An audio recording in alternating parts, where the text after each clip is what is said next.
സാജു ജോസഫാണ്. അദ്ദേഹം cent Dominic college കാഞ്ഞിരപ്പള്ളിയിൽ നിന്ന് റിട്ടയറായിട്ടുള്ള പ്രൊഫസറാണ്.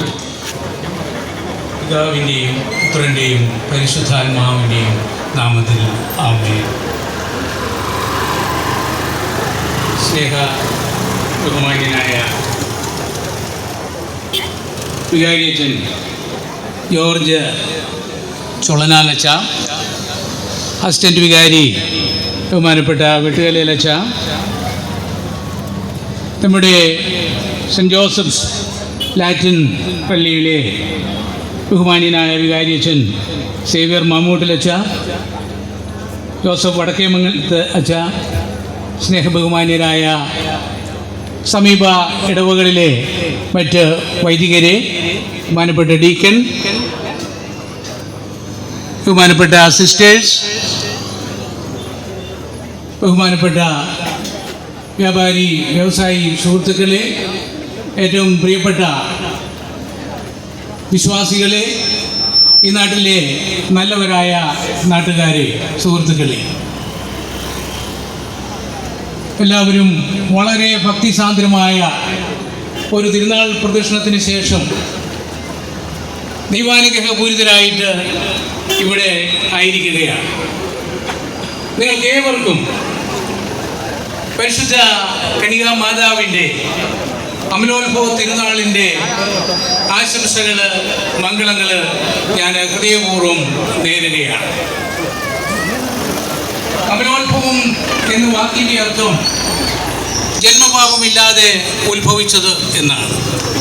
പരിശുദ്ധ അമ്മയെക്കുറിച്ച് പറയുമ്പോൾ നമ്മുടെ മനസ്സിലേക്ക് ഓടി വരുന്ന ആദ്യത്തെ ആശയം പരിശുദ്ധ അമ്മ അമലോത്ഭവയാണ് എന്നതാണ്. ആ വിശ്വാസ സത്യം 1854 ഡിസംബർ 8-ാം തീയതി പരിശുദ്ധ മാർപ്പാപ്പ 9-ാം പിയൂസ് പ്രഖ്യാപിക്കുക. അമ്മ ജന്മം കൊണ്ട് വിശുദ്ധയാണ്, ജന്മപാപത്തിൻ്റെ കറിയേശാത്തവളാണ് എന്നുള്ള വിശ്വാസ സത്യം അന്ന് പരിശുദ്ധ കത്തോലിക്ക സഭ ഔദ്യോഗികമായിട്ട് ഏറ്റുപറയുകയുണ്ടായി. നമ്മളെല്ലാവരും ആ വിശ്വാസ സത്യത്തെ ഹൃദയത്തിൽ ഏറ്റുവാങ്ങുന്നവരാണ്. നമുക്കറിയാം, കത്തോലിക്ക സഭ 2025 ജൂബിലി വർഷമായിട്ട് കൊണ്ടാടുകയാണ്. എല്ലാ ക്രിസ്തീയ സമൂഹങ്ങളും ഇത് ജൂബിലി ആയിട്ട് കൊണ്ടാടുകയാണ്. ദൈവപുത്രനായ ഈശോയുടെ ആഗമനത്തിൻ്റെ 2025-ാമത്തെ വർഷം മഹത്തായ ജൂബിലിയുടെ വർഷമാണ്. ഇവിടെ ജൂബിലി ആഘോഷിക്കുമ്പോൾ നാം ഓർക്കേണ്ടത്, ആ ജൂബിലി ആഘോഷിക്കാൻ, അതായത് ദൈവപുത്രനായ മിശിഹാ തമ്പുരാൻ ഈ ഭൂമിയിൽ അവതീർണനാകുവാൻ വേണ്ടി കരയേറ്റാത്ത നിർമ്മലമായ ഒരു ഗർഭപാത്രം ദൈവത്തിന് വേണ്ടിയിരുന്നു. ആ ഗർഭപാത്രമാകുവാൻ, ആ ഗർഭപാത്രത്തിൻ്റെ ഉടമയാകുവാൻ അനാദി മുതൽ ദൈവത്താൽ തിരഞ്ഞെടുക്കപ്പെട്ട വ്യക്തിയാണ് പരിശുദ്ധ കന്യകാ മറിയം. പരിശുദ്ധനായ ദൈവപുത്രന് വന്നു പറക്കണമെങ്കിൽ സ്വാഭാവികമായും അതിൻ്റെ ഇടവും പരിശുദ്ധമാവണം. പരിശുദ്ധനായ ദൈവത്തിന് വന്നു പറക്കണമെങ്കിൽ അതിന് കളമൊരുക്കുന്ന, അതിന് ഇരിപ്പിടമാകേണ്ട ഒരു നിർമ്മലമായ ഒരു ഗർഭപാത്രം ഉണ്ടാവണം. ആ ഗർഭപാത്രമാണ് പരിശുദ്ധ കന്യകാ മറിയം ദൈവത്തിന് സമ്മാനിച്ചത്. ഇതാ കർത്താവിൻ്റെ ദാസി, നിന്റെ തിരുവചനം പോലെ, നിന്റെ തിരുഹിതം പോലെ എന്നിൽ ഭവിക്കട്ടെ എന്ന് പറഞ്ഞുകൊണ്ട്. പ്രിയപ്പെട്ടവരെ, നമുക്കറിയാം, ഇത് പ്രത്യാശയുടെ ഒരു കാലഘട്ടമാണ്. പ്രത്യാശയുടെ വർഷമായിട്ട് ഫ്രാൻസിസ് മാർപ്പാപ്പ 2025 തെരഞ്ഞെടുക്കുകയുണ്ടായി. പ്രത്യാശയുടെ പടിവാതിൽ, നമ്മുടെയൊക്കെ പ്രത്യാശയുടെ കാവൽക്കാരാണ് എന്ന് ഫ്രാൻസിസ് മാർപ്പാപ്പ ഈ പ്രത്യാശയുടെ വർഷം ഉദ്ഘാടനം ചെയ്തുകൊണ്ട് തിരുവെഴുത്തിലൂടെ പ്രഖ്യാപിക്കുകയുണ്ടായി. ആവശ്യമായ ഒരു സംഗതിയാണ് പ്രത്യാശ. ഈ ജീവിതത്തിനപ്പുറം മറ്റൊരു ജീവിതമുണ്ടെന്നും ഈ ജീവിതം കൊണ്ട് എല്ലാം അവസാനിക്കുന്നില്ലെന്നുമുള്ള ആ വലിയ ബോധ്യമാണ് പ്രത്യാശ. ദൈവത്തിന്റെ വചനങ്ങൾ പൂർണ്ണമായിട്ട് നിറവേറുമെന്ന് ശക്തമായി വിശ്വസിച്ച വ്യക്തിയാണ് പരിശുദ്ധ അമ്മ കന്യകാ മാതാവ്. അതുകൊണ്ടാണ് യാതൊരു സംശയവുമില്ലാതെ ഇതാ കർത്താവിന്റെ ദാസി എന്ന് പറഞ്ഞുകൊണ്ട് തന്നെ പരിശുദ്ധ അമ്മ ദൈവഹിതത്തിന് പൂർണ്ണമായിട്ട് വിട്ടുകൊടുത്തു. നാം എല്ലാവരും ദുരന്ത മുഖങ്ങളിൽ വസിക്കുന്നവരാണ്. നമുക്കറിയാം, നമ്മെ മുന്നോട്ട് നയിക്കുന്നത് നല്ലൊരു ജീവിതം ഉണ്ടാകും, നല്ലൊരു നാളെ ഉണ്ടാകും, കഷ്ടപ്പാടുകളെല്ലാം മാറും, നമ്മുടെ ദുരിതങ്ങളെല്ലാം അവസാനിക്കും എന്നുള്ള ഒരു പ്രത്യാശയില്ല. എനിക്കറിയാം, 2-3 ദുരന്തങ്ങൾ അടുത്തടുത്ത വർഷങ്ങളിൽ അനുഭവിച്ചവരാണ് എൻ്റെ മുമ്പിൽ നിൽക്കുന്ന എൻ്റെ സഹോദരങ്ങൾ, ഈ നാട്ടുകാര്. കുട്ടിക്കലും കാവാലിയിലും എന്തയാറ്റിലും കുക്കുളത്തും ഒക്കെ ഉരുളുപൊട്ടുകയും വെള്ളപ്പൊക്കം ഉണ്ടാവുകയും മണ്ണിടുകയും ഒക്കെ ചെയ്തപ്പോ ദുരന്ത മുഖത്തായിരുന്ന സഹോദരങ്ങൾ. എനിക്കറിയാം, ഒക്ടോബർ 17, 2021 11 ജീവനുകളാണ് ഈ പരിസരത്ത് പൊലിഞ്ഞത്. ഞാൻ ഗൂഗിളിൽ സെർച്ച് ചെയ്തപ്പോ അവരുടെയൊക്കെ പേരുകൾ എനിക്ക് കിട്ടി. 11 പേരുടെയും പേരുകൾ. ക്ലാരമ്മയുണ്ട്, സിനി, സോന, സാന്ദ്ര, മാർട്ടിൻ, സ്നേഹ, റോഷ്നി, സരസമ്മ, മോവിൻ, സോണിയ, അലൻ, ഷാലറ്റ്. നമ്മുടെ കൂടെ ഉണ്ടായിരുന്ന നമ്മുടെ സഹോദരങ്ങള്, നമ്മളെ പോലെ ജീവിതത്തെ കുറിച്ച് പ്രതീക്ഷ ഉണ്ടായിരുന്നവര് അവര് ഒരു ദുരന്തത്തിൽപ്പെട്ട് ഒരു രാത്രിയിൽ നമ്മളിൽ നിന്ന് അകന്നു പോവുകയാണ്, മരണത്തിന്റെ കൈകളിലേക്ക് ആണ്ടുപോവുകയാണ്. അവരുടെയൊക്കെ ഓർമ്മകൾക്ക് മുമ്പിൽ ഒരു നിമിഷം നമുക്ക് നിശബ്ദരായി നിൽക്കാം. അവരുടെയൊക്കെ ആത്മാക്കൾക്ക് നമുക്ക് നിത്യശാന്തി നേരാം. പ്രിയപ്പെട്ടവരെ, ഞാനും നിങ്ങളും ഒക്കെ ഓരോരോ ദുരന്തത്തിന്റെ മുഖങ്ങളിൽ ജീവിക്കുന്നവരാണ്. നമുക്ക് നാളെ എന്ത് സംഭവിക്കുമെന്ന് നമുക്ക് അറിഞ്ഞുകൂടാ. പക്ഷെ എങ്കിലും നമ്മൾ അതിനെയെല്ലാം അതിജീവിച്ചുകൊണ്ട് നമ്മൾ മുന്നോട്ട് പോകുന്നെങ്കിൽ നമ്മളെ നയിക്കുന്നത് പ്രത്യാശയാണ്.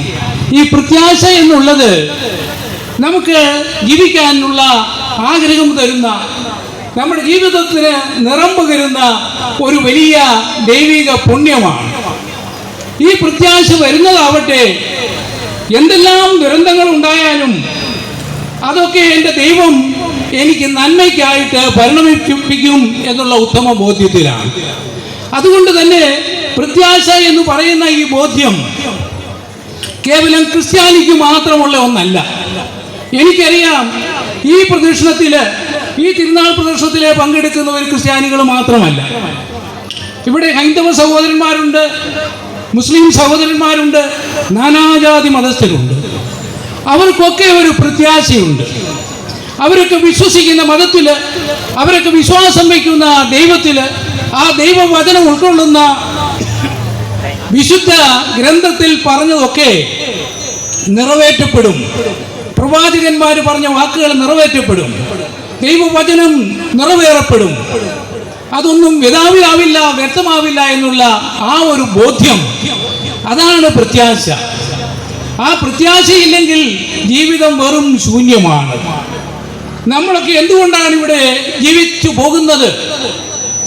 ഈ കഷ്ടപ്പാടുകളൊക്കെ സഹിക്കാൻ നമ്മെ പ്രാപ്തരാക്കുന്ന എന്താണ്? ഞാൻ ഈ കഴിഞ്ഞ ദിവസം ഇതിനടുത്തുള്ള ഒരു മലയോര പ്രദേശത്ത് പോയി, ഒരു ദേവാലയത്തിൽ പോയി. അവിടുത്തെ ആളുകളെ കണ്ടപ്പോൾ അവരൊക്കെ നിരാശരായിട്ട് പറഞ്ഞു, എൻ്റെ സാറേ, ഒത്തിരി ആളുകൾ മലയൊക്കെ ഇറങ്ങി പോവുകയാണ്, വന്യമൃഗങ്ങളെ കൊണ്ട് പൊറുതിമുട്ടി ജീവിക്കാൻ പറ്റുന്നില്ല, കഷ്ടപ്പെട്ടുണ്ടാക്കുന്നതൊക്കെ കാട്ടുപന്നിയും കാട്ടാനയും മറ്റു വന്യമൃഗങ്ങളും ഒക്കെ നശിപ്പിക്കുകയാണ്. ജീവന് വിലയില്ല, പ്രതീക്ഷയ്ക്ക് വകയില്ല. അവരുടെ കണ്ണുകളിൽ നൈരാശ്യം തുടിക്കുന്നത് ഞാൻ കണ്ടു. ഞാൻ അവരോട് പറഞ്ഞു, നിരാശപ്പെടേണ്ട, നമുക്കൊരു നല്ല നാളെ ഉണ്ടാവും. പ്രത്യാശ വേണം. കാരണം നമ്മൾ ആശ്രയിക്കേണ്ടത് നമ്മുടെ കഴിവുകളിലല്ല, പ്രത്യുത ദൈവത്തിലാണ്. അപ്പോൾ കഷ്ടപ്പാടിലിരിക്കുന്നവരിൽ, ദുഃഖത്തിലായിരിക്കുന്നവരിൽ ഉണ്ടാകേണ്ട ഏറ്റവും വലിയൊരു ഗുണമാണ് പ്രത്യാശ. ഒരു നല്ല നാളെ ഉണ്ടാവും. ദുരന്തങ്ങൾക്ക്, പ്രകൃതി ദുരന്തങ്ങൾക്ക് നമ്മളെ ചിലപ്പോൾ കൊല്ലുവാൻ സാധിക്കും, പക്ഷേ നമ്മുടെ ഇച്ഛാശക്തിയെ നശിപ്പിക്കാൻ സാധിക്കില്ല. ഞാനിവിടെ ഓർത്തു പോകുന്നത് ഒരു ഇംഗ്ലീഷ് ചെറുകഥയാണ്. പ്രസിദ്ധ ചെറുകഥാകൃത്തായ ഏണസ്റ്റ് ഹെമിംഗ്വേയുടെ the old man and the sea എന്ന് പറയുന്ന ഒരു ചെറുകഥ. കിഴവനും കടലും എന്ന് നമുക്ക് മലയാളത്തിൽ അത് ട്രാൻസ്ലേറ്റ് ചെയ്യാം. അപ്പോൾ ആ കഥയിലെ നായകൻ ഒരു വൃദ്ധനാണ്. 75 വയസ്സ് കഴിഞ്ഞ സാന്റിയാഗോ എന്ന വൃദ്ധൻ. ആ വൃദ്ധൻ കടലിൽ പോയി മീൻ പിടിച്ച്, ചൂണ്ട കൊണ്ട് മീൻ പിടിച്ചു കൊണ്ടുവന്ന് അതുകൊണ്ടാണ് ഉപജീവനം നയിക്കുന്നത്. കഴിഞ്ഞ 80 ദിവസങ്ങളായിട്ട് ആ മനുഷ്യൻ കടലിൽ പോയിട്ട് ഒരൊറ്റ മത്സ്യം പോലും കിട്ടിയില്ല. ആ മനുഷ്യനെ എല്ലാവരും കളിയാക്കുകയാണ്, പരിഹസിക്കുകയാണ്. സാന്റിയാഗോ വൃദ്ധനായി, ഇനി അയാളെ ഒന്നിനും കൊള്ളില്ല. അയാളുടെ ജീവിതം കട്ടപ്പുകയായി. അയാളുടെ കൂടെ ഉണ്ടായിരുന്ന ഒരു പയ്യനുണ്ട്. ആ പയ്യനെ ആ വീട്ടുകാര്, ഇനി ഈ കിഴവന്റെ കൂടെ പോകണ്ടടാ, ഈ കിഴവന്റെ കൂടെ നിന്നിട്ട് ഒരു പ്രയോജനവുമില്ല, അയാളുടെ ജീവിതം നശിച്ചു, നീ നിന്റെ ജീവിതവും എന്തിനാണ് നശിപ്പിക്കുന്നത് എന്ന് പറഞ്ഞുകൊണ്ട് അത് പിന്തിരിക്കുകയാണ്. പക്ഷേ എങ്കിലും സാന്റിയാഗോ എന്ന് പറയുന്ന ഈ വൃദ്ധൻ നിരാശനാവുന്നില്ല. അദ്ദേഹം തന്റെ വള്ളവും ചൂണ്ടയുമായിട്ട് പോവുകയാണ്. 300 ആൾ താഴ്ചയുള്ള കടലിലേക്ക് അദ്ദേഹം പോവുകയാണ്. എന്തെങ്കിലും എനിക്കൊരു വലിയ മീനിനെ കിട്ടും, ആ മീനിനെ കൊണ്ടുവന്ന് എൻ്റെ നാട്ടുകാരെ കാണിക്കണം. ഞാൻ ഇനിയും വൃദ്ധനായിട്ടില്ല, എൻ്റെ മനസ്സ് ഇനിയും വാർദ്ധക്യം ബാധിച്ചിട്ടില്ല എന്ന് എൻ്റെ നാട്ടുകാരറിയണം. അതിനുള്ള ആ നിശ്ചയദാർഢ്യത്തോടു കൂടിയാണ് അദ്ദേഹം പോകുന്നത്. എല്ലാവരും അദ്ദേഹത്തെ പരിഹസിക്കുന്നുണ്ട്, പുച്ഛിക്കുന്നുണ്ട്. എങ്കിലും സാന്റിയാഗോ പോവുകയാണ്. 4-5 ദിവസം അദ്ദേഹം കടലിൽ അലഞ്ഞു. ഒരു ദിവസം ഒരു രാത്രിയിൽ അദ്ദേഹത്തിന്റെ ചൂണ്ടയിൽ ഒരു വലിയ മാർലിൻ മത്സ്യം കുടുങ്ങി. ആ മത്സ്യവുമായിട്ട് അദ്ദേഹത്തിന് വലിയ മൽപ്പിടുത്തം നടത്തേണ്ടി വന്നു. കാരണം വളരെ ശക്തിയുള്ള മത്സ്യമാണ്, വളരെ വലിയ മത്സ്യമാണ്. ചൂണ്ടയും വലിച്ചുകൊണ്ട് ആ മത്സ്യം പോവുകയാണ്. ചെമ്മീൻ എന്ന സിനിമയിൽ നമ്മൾ കാണുന്നുണ്ട്. കൊമ്പൻ സ്രാവ് സത്യന്റെ കഥാപാത്രത്തെ വലിച്ചുകൊണ്ട് പോകുന്നത് എന്ന് പറഞ്ഞതുപോലെ വൃദ്ധനായ സാന്റിയാഗോയെ വലിച്ചുകൊണ്ട്, അയാളുടെ വള്ളവും വലിച്ചുകൊണ്ട് ഈ വലിയ മത്സ്യം പോവുകയാണ്. എങ്കിലും അയാൾ നിരാശനാവുന്നില്ല. 3-4 ദിവസം മത്സ്യവുമായിട്ട് അയാൾ മൽപ്പിടുത്തം നടത്തുന്നു. അവസാനം മത്സ്യം തളർന്നു. ഒരു തരത്തിൽ സാന്റിയാഗോ ഒറ്റയ്ക്ക് ഈ മാർലോൺ മത്സ്യത്തെ തന്റെ കപ്പലിലേക്ക് വള്ളത്തേക്ക് വലിച്ചു കയറ്റാനായിട്ട് പറ്റുന്നില്ല. അയാളെ സൈഡിൽ കെട്ടിവെച്ചു. സൈഡിൽ കെട്ടിവെച്ചിട്ട് അയാൾ തിരിച്ചു തുഴയുകയാണ്. 2 ദിവസത്തെ തുഴച്ചില്ല. എന്താണ് സംഭവിച്ചത്? ഈ മത്സ്യത്തിന് സ്രാവുകളുടെ ആക്രമണം ഉണ്ടായി, മുറിവേറ്റു. ആ മുറിവിൽ നിന്ന് രക്തം തിരിഞ്ഞു. കൂടുതൽ സ്രാവുകൾ ആ രക്തത്തിന്റെ മണം പിടിച്ചു വന്ന് ഈ മത്സ്യത്തെ തിന്നു തീർക്കുകയാണ്. അവസാനം ഈ ത്യാഗമെല്ലാം സഹിച്ച് സാന്റിയാഗോ തീരത്തണയുമ്പോ ആളുകളെല്ലാം കൂടി ഓടിക്കൂടുന്നു. ഇതാ വൃദ്ധനായ സാന്റിയാഗോ വിജയശ്രീലാളിതനായിട്ട് തിരിച്ചു വന്നിരിക്കുന്നു. അദ്ദേഹം വലിയൊരു മത്സ്യത്തെ പിടിച്ചിരിക്കുന്നു. കാണട്ടെ, അദ്ദേഹത്തിന് മത്സ്യത്തെ കാണട്ടെ.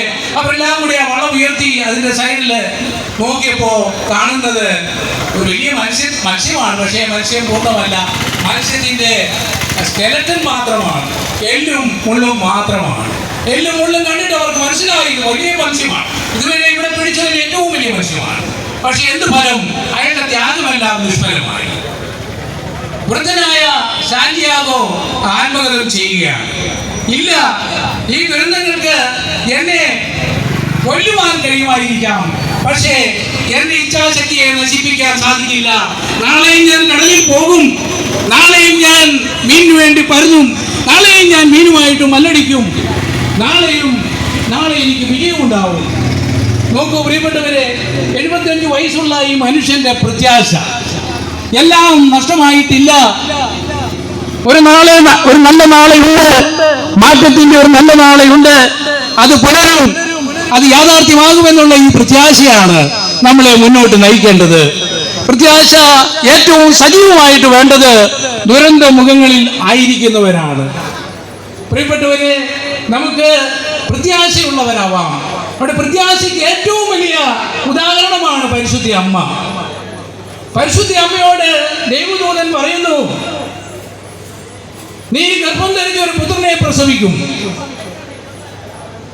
അവൻ ദൈവപുത്രൻ ഇമ്മാനുവേൽ എന്ന് വിളിക്കപ്പെടും. പക്ഷേ യേശുവിനെ ദേവാലയത്തിൽ കാഴ്ചവെക്കാൻ കൊണ്ടുപോയ ദിവസം പരിശുദ്ധ അമ്മയെ നോക്കി പ്രവാചകനായ ശിമിയോൻ പറഞ്ഞു, നിന്റെ ഹൃദയത്തിലൂടെ ഒരു വാൾ കടക്കും. അതേ പ്രിയപ്പെട്ടവരെ, ദൈവത്തിന്റെ ഇംഗിതത്തിന് ആമേൻ പറയുന്നവർക്ക് എല്ലാം ഒന്നും ശുഭമാകുകയില്ല.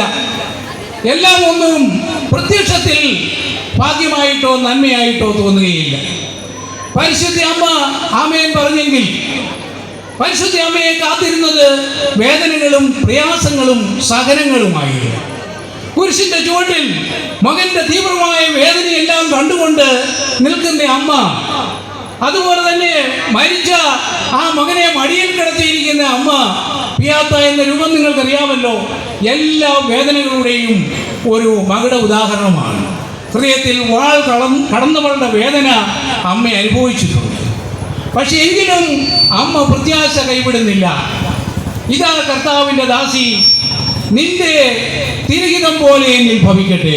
പ്രിയപ്പെട്ടവരെ, വേദനയുടെ നിമിഷങ്ങളിൽ, ഒറ്റപ്പെടേണ്ട നിമിഷങ്ങളിൽ, ദുരന്ത മുഖങ്ങളിൽ നമുക്ക് പറയുവാനായിട്ട് സാധിക്കണം, ഇല്ല, എല്ലാം അവസാനിച്ചിട്ടില്ല. ഞാൻ വിശ്വസിക്കുന്ന ദൈവം, അത് ഏത് മതത്തിൽപ്പെട്ടവനാകട്ടെ, എൻ്റെ ദൈവം എൻ്റെ രക്ഷയ്ക്കെത്തും. എന്നെ കൊല്ലുവാൻ പ്രകൃതി ശക്തികൾക്ക് ചിലപ്പോൾ സാധിച്ചെന്നിരിക്കും. സാന്റിയാഗോ പറയുന്നത് പോലെ നിങ്ങൾക്ക് മനുഷ്യനെ കൊല്ലുവാൻ സാധിക്കും. ആ നിങ്ങൾ ചിലപ്പോൾ സഹജീവികളാവാം, അല്ലെങ്കിൽ തീവ്രവാദികളാവാം, അല്ലെങ്കിൽ രാജ്യദ്രോഹികളാവാം, അല്ലെങ്കിൽ പ്രകൃതി ശക്തികളാവാം. മനുഷ്യനെ നിങ്ങൾക്ക് കൊല്ലുവാൻ സാധിക്കും. പക്ഷെ അവൻ്റെ ഇച്ഛാശക്തിയെ നശിപ്പിക്കാൻ നിങ്ങൾക്ക് സാധിക്കില്ല. കാരണം മനുഷ്യന്റെ ഇച്ഛാശക്തി അത് മനുഷ്യന്റെ കഴിവിൽ നിന്നുണ്ടാകുന്നത് അല്ല, അത് ദൈവത്തിൻ്റെ ദാനമാണ്. എൻ്റെ പ്രിയപ്പെട്ടവരെ, നാനാജാതി മതസ്ഥരായ സുഹൃത്തുക്കളെ, നമുക്കുണ്ടാവേണ്ട ഒരു വലിയ ദാനമാണ്, വലിയ ദൈവിക ദാനമാണ് മുന്നോട്ട് ജീവിക്കാനുള്ള ഈ ഇച്ഛാശക്തി. ഈ മലമടക്കുകളിൽ നാമൊക്കെ കഷ്ടപ്പാടുകളും ദുരിതങ്ങളും ഒക്കെ അനുഭവിച്ചാണ് മുന്നോട്ട് പോകുന്നത്. നമ്മുടെ പ്രിയങ്കരനായ MLA ഇവിടെ ഉണ്ട്. അദ്ദേഹം ഈ ദുരന്തങ്ങളൊക്കെ ഉണ്ടാകുമ്പോൾ എന്നെയും വിളിച്ചു. അദ്ദേഹം എന്നോട് പറഞ്ഞു, നമുക്ക് കേന്ദ്ര ഗവൺമെന്റിനും പ്രധാനമന്ത്രിക്കും ഒക്കെ മെമ്മോറാണ്ടങ്ങൾ തയ്യാറാക്കണം. അത് മലയാളത്തിൽ തയ്യാറാക്കിയിട്ട് അത് ഇംഗ്ലീഷിലേക്ക് മാറ്റുവാനായിട്ട് ഞാനും എന്നെ കൊണ്ട് പറ്റുന്നത് പോലെ ചെയ്യുകയുണ്ടായി. ഞാൻ അക്കാര്യത്തിലൊക്കെ MLA നന്ദി പറയുകയാണ്. അദ്ദേഹം ചെയ്ത ഒത്തിരി ത്യാഗങ്ങളുണ്ട്. ഒത്തിരി കാര്യങ്ങൾക്ക് നമ്മുടെ ജനപ്രതിനിധികളോട് നമ്മൾ കടപ്പെട്ടിരിക്കുന്നു. തീർച്ചയായിട്ടും പ്രിയപ്പെട്ടവരെ, നമുക്ക് കൂടുതൽ നേട്ടമുണ്ടാവും നമ്മൾ പ്രതീക്ഷ വെച്ച് പുലർത്തിയാൽ. നമുക്ക് കൂടുതൽ അഭിവൃദ്ധി ഉണ്ടാവും നമുക്ക് പ്രതീക്ഷ വെച്ച് പുലർത്തിയാൽ. അതിനു പകരം നമ്മൾ നിരാശരായിട്ട്, നമ്മൾ സുല്ലിട്ട് നമ്മൾ എവിടേക്ക് ഓടിപ്പോകും? പ്രിയപ്പെട്ടവരെ, ഞാൻ നിങ്ങളെ ഒരു കാര്യത്തിൽ അഭിനന്ദിക്കുന്നു. ഇവിടെ ഈ പ്രകൃതി ദുരന്തമുണ്ടായപ്പോൾ, പ്രത്യേകിച്ച് 2021 ദുരന്തമുണ്ടായപ്പോൾ നിങ്ങൾ തന്നെയാണ് പരസ്പരം നിങ്ങൾ സഹായിച്ചു.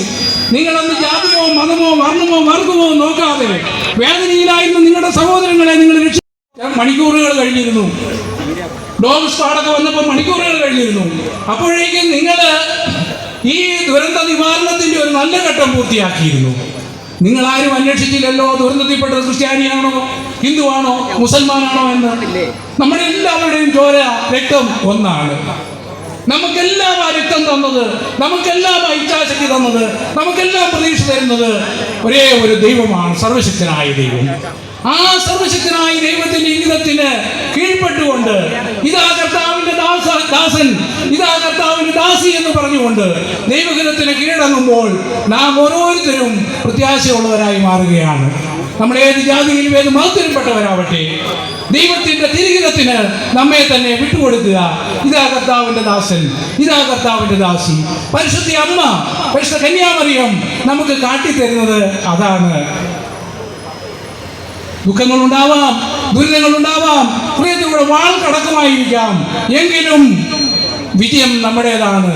പരിശുദ്ധ അമ്മ അമലോത്ഭവയാണെങ്കിൽ, പരിശുദ്ധ അമ്മ ദൈവമാതാവെന്ന് വാഴ്ത്തപ്പെടുന്നുവെങ്കിൽ അതിന്റെ കാര്യം പരിശുദ്ധ അമ്മ ദൈവഹിതത്തിന് യേശു പറഞ്ഞതുകൊണ്ടാണ്, ദൈവഹിതത്തിന് ആമേൻ പറഞ്ഞതുകൊണ്ടാണ്. പ്രിയപ്പെട്ടവരെ, നമുക്കും പ്രത്യാശയ്ക്ക് ജീവിതം പാസുരമാക്കാൻ മറ്റൊരു മാർഗവുമില്ല. നമ്മളെ കാത്തിരിക്കുന്ന വിധി എന്തുമായിക്കോട്ടെ, പ്രകൃതി ദുരന്തങ്ങളാവട്ടെ, അല്ലെങ്കിൽ മറ്റെന്തെങ്കിലും രോഗങ്ങളോ പീഡകളോ ആകട്ടെ. കോവിഡ് വന്നില്ലേ, 18-ലെ വെള്ളപ്പൊക്കം വന്നില്ലേ, 21-ലെ വെള്ളപ്പൊക്കം ഉരുൾപൊട്ടലും വന്നില്ലേ, അതിനെയൊക്കെ അതിജീവിക്കാൻ നിങ്ങൾക്ക് സാധിച്ചുവെങ്കിൽ നിങ്ങൾ പ്രിയപ്പെട്ടവരെ മറ്റു പലതിനേക്കാൾ പ്രത്യാശയുള്ളവരാണ് എന്ന് ഞാൻ പറയും. നിങ്ങൾ പ്രിയപ്പെട്ടവരെ മറ്റു പലതിനേക്കാൾ നിശ്ചയദാർഢ്യമുള്ളവരാണെന്ന് ഞാൻ പറയും. പ്രിയപ്പെട്ടവരെ, നിങ്ങൾ മറ്റു പലതിനേക്കാൾ ജീവിതത്തിന് വിലകൽപ്പിക്കുന്നവരാണ്, പ്രതീക്ഷയുള്ളവരാണ് എന്ന് ഞാൻ പറയും. നിങ്ങളെ കണ്ട് മറ്റുള്ളവർ പഠിക്കണം. നിങ്ങളുടെ ഇച്ഛാശക്തി, സാന്റിയാഗോ കാണിച്ച ഇച്ഛാശക്തി, അപ്പോൾ ഈ ഇച്ഛാശക്തിയാണ് ഈ ദൈവഹിതത്തിന് ആമേൻ പറയുവാനുള്ള ഈ ഒരു പ്രത്യാശയുടെ ഈ വലിയൊരു പുണ്യമാണ് നിങ്ങളെ നയിക്കേണ്ടത്. ആ പുണ്യത്തിലേക്ക് നിങ്ങളുടെ വഴികാട്ടിയാകണം പരിശുദ്ധ കന്യകാമറിയം. നാനാജാതി മതസ്ഥരായിട്ടുള്ള എൻ്റെ സഹോദരന്മാരെ, നമുക്കെല്ലാവർക്കും ഒരു അമ്മ സങ്കല്പമുണ്ട്. എല്ലാ മതങ്ങളിലും ഒരു അമ്മ സങ്കല്പമുണ്ട്, അമ്മ ദൈവസങ്കല്പമുണ്ട്. നമ്മെ സംബന്ധിച്ചിടത്തോളം, ക്രിസ്ത്യാനിയെ സംബന്ധിച്ചിടത്തോളം ആ അമ്മ സങ്കല്പത്തിന്റെ പരിപൂർണതയാണ് പരിശുദ്ധ കന്യകാമറിയം. നാനാജാതി മതസ്ഥർക്കും പരിശുദ്ധ കന്യാമറിയത്തെ ഒരമ്മയായി കാണാനായിട്ട് സാധിക്കും. നമ്മുടെ അമ്മ ഒരിക്കലും നമ്മളെ കൊല്ലില്ല. ചില മക്കളുണ്ടാവും അമ്മയെ കൊല്ലുന്ന മക്കൾ. കഴിഞ്ഞ ദിവസം ഞാൻ പത്രത്തിൽ വായിച്ചു, മകനെ അമ്മയെ കൊന്നു. പക്ഷെ അമ്മയ്ക്ക് തിരിച്ച് ചെയ്യുവാനായിട്ട് സാധിക്കില്ല. അപ്പൊ നിങ്ങൾ ചോദിക്കാം, ചില അമ്മമാർ ഗർഭത്തിൽ വെച്ച് തന്നെ കുഞ്ഞുങ്ങളെ കൊല്ലുന്നില്ലേ? പക്ഷെ നല്ലൊരമ്മയ്ക്ക് അത് പറ്റില്ല. നല്ലൊരമ്മ കുഞ്ഞിന് വേണ്ടി ജീവൻ ബലി കഴിക്കുന്നവളാണ്. നമ്മുടെ അമ്മ നമുക്ക് വേണ്ടി ഈ വേദനകളെല്ലാം ഏറ്റെടുത്തവളാണ്. പരിശുദ്ധ അമ്മയെ അമലോത്ഭവം എന്ന് പറയുന്നതോടൊപ്പം പരിശുദ്ധ അമ്മയെ ഒരു സഹനദാസിയായിട്ടും നമ്മൾ കാണുന്നുണ്ട്, സഭ കാണുന്നുണ്ട്. എല്ലാ ദുഃഖങ്ങളും മക്കളെ നിങ്ങൾ എനിക്ക് തന്നോളൂ, നിങ്ങളുടെ എല്ലാ ദുഃഖങ്ങളും ഇറക്കി വയ്ക്കാനുള്ള അത്താണിയാണ് ഞാൻ. നിങ്ങൾ എൻ്റെ അടുക്കൽ വരൂ, നിങ്ങളുടെ വേദനകൾ, പ്രയാസങ്ങൾ എനിക്ക് തരൂ എന്ന് പറയുക. വ്യാപാരികൾ ഇവിടെയുണ്ട്. വ്യാപാരികൾ എന്താ ചെയ്യുന്നത്? നമ്മുടെ അടയ്ക്കയും അതുപോലെ കുരുമുളകും മറ്റ് വിഭവങ്ങളും എല്ലാം വാങ്ങിച്ചിട്ട് അവർ നമുക്ക് പൈസ തരും, കാശ് തരും. ഒന്ന് വാങ്ങിച്ചിട്ട് മറ്റൊന്ന് കൊടുക്കുകയാണ്. പരിശുദ്ധ അമ്മ ഇവിടെ വാങ്ങുന്നത് നമ്മുടെ വേദനകളാണ്, ദുഃഖങ്ങളാണ്, ദുരിതങ്ങളാണ്. ആ പരിശുദ്ധ അമ്മയെ നമ്മൾ ശരണം വെച്ചാൽ നമ്മൾ ഒരിക്കലും നിരാശരാവുകയില്ല. അമ്മ നമ്മളോട് പറയുന്നു, ഞാൻ മഹത്വപൂർണ്ണയായത്, ഞാൻ മഹത്വത്തിന്റെ കിരീടം അണിഞ്ഞത് ദൈവപുത്രന്, ദൈവത്തിന്റെ തിരുഹിതത്തിന് ആമേൻ പറഞ്ഞതുകൊണ്ടാണ്. പ്രിയപ്പെട്ടവരെ, നമുക്ക് ഓരോരുത്തർക്കും ദൈവത്തിന്റെ തിരുഹിതം തിരിച്ചറിയാനും ആ തിരുഹൃദയത്തിന് ആമേൻ പറയുവാനും കഴിയണം. അതാണ് നമ്മുടെ പ്രത്യാശ എന്ന് പറയുന്നത്. അതുകൊണ്ട് പരിശുദ്ധ അമ്മ നമുക്ക് വഴികാട്ടിയാവട്ടെ. നാനാജാതി മതസ്ഥർക്കും ഐശ്വര്യം നൽകുന്ന അമ്മയായിട്ട് പരിശുദ്ധ കന്യാമറിയത്തെ നമുക്ക് കാണാനായിട്ട് സാധിക്കണം. നമ്മുടെ സ്വർഗരാജ്യത്തിന്റെ താക്കോല് കയ്യേന്തുന്നവളാണ് പരിശുദ്ധ അമ്മ. ആ പരിശുദ്ധ അമ്മയുടെ സൗന്ദര്യത്തിൽ അണഞ്ഞുകൊണ്ട് നമ്മുടെ എല്ലാ വേദനകളും, നമ്മുടെ എല്ലാ ദുരിതങ്ങളും പരിശുദ്ധ അമ്മയിൽ ഫലമേൽപ്പിച്ചാൽ അമ്മ നമുക്ക് നൽകുന്ന സന്തോഷം, പ്രത്യാശ അത് വലുതായിരിക്കും. ഒരിക്കൽ കൂടി നിങ്ങൾക്ക് എല്ലാവർക്കും അമലോത്ഭവ തിരുനാളിന്റെ ആശംസകളും മംഗളങ്ങളും ഞാൻ നേരുകയാണ്. നമുക്ക് പ്രത്യാശയുള്ളവരാകാം, പ്രത്യാശയുടെ പ്രവാചകന്മാരായിട്ട് മാറാം. ജാതി മത വർണ്ണ വർഗ വ്യത്യാസം ഇല്ലാതെ നമ്മുടെ ദുരന്ത മുഖങ്ങളിൽ, നമ്മുടെ കഷ്ടപ്പാടുകളിൽ, നമ്മുടെ ക്ലേശങ്ങളിൽ, അതുപോലെ തന്നെ നമ്മുടെ വിജയത്തിൽ നമുക്ക് ഒന്നിച്ച് മുന്നേറാനായിട്ട് സാധിക്കട്ടെ. അങ്ങനെ നമ്മുടെ രാഷ്ട്രത്തിനും നമ്മുടെ സമുദായത്തിനും സമൂഹത്തിനും എല്ലാം വിലപ്പെട്ടവരായിട്ട്, ജീവിതം പ്രത്യാശയുള്ളവരായിട്ട് മുന്നോട്ട് കൊണ്ടുപോകാൻ എൻ്റെ പ്രിയ സഹോദരങ്ങളെ നിങ്ങൾക്ക് ഏവർക്കും സാധിക്കട്ടെ എന്ന് ആശംസിച്ചുകൊണ്ട് ആസന്നമായ ക്രിസ്മസിൻ്റെ എല്ലാ മംഗളങ്ങളും നിങ്ങൾക്ക് നേർന്നുകൊണ്ട് ഞാൻ ഉപസംഹരിക്കുന്നു. നന്ദി, നമസ്കാരം. പിതാവിൻ്റെയും പുത്രൻ്റെയും പരിശുദ്ധാത്മാവിൻ്റെയും നാമത്തിൽ ആമേൻ.